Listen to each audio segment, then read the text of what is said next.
In today's video, I am going to teach you how to get repeating numbers in Excel. 1, 2, 3, 1, 2, 3.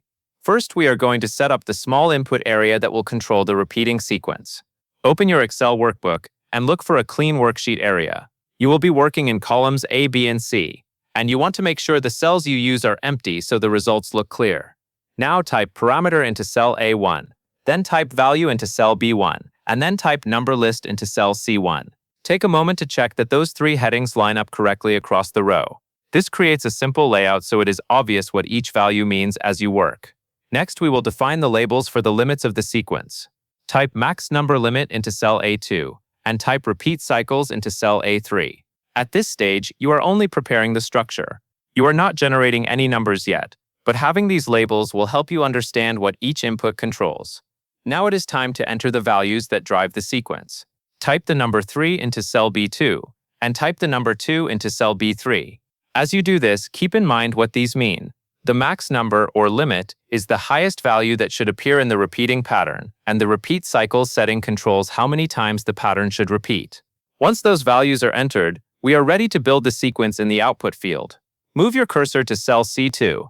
This is where Excel will spill the final list.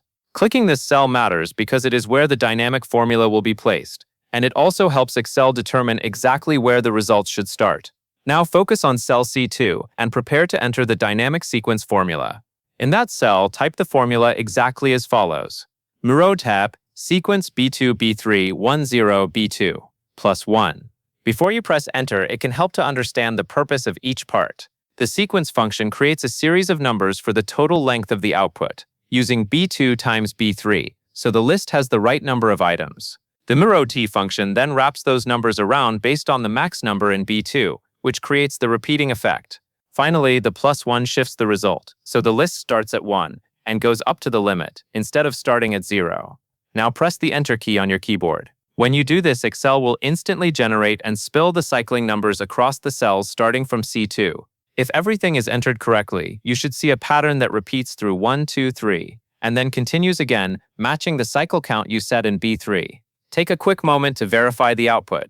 You should see the repeating number behavior you were aiming for, and the numbers should respect the max value you entered in B2. If you change B2 or B3 afterward, Excel will automatically update the list because the formula is dynamic. That means you do not need to manually rebuild anything for new inputs, and that is all there is to it. That covers everything you need to know to generate a repeating number list in Excel using the 1, 2, 3 style pattern.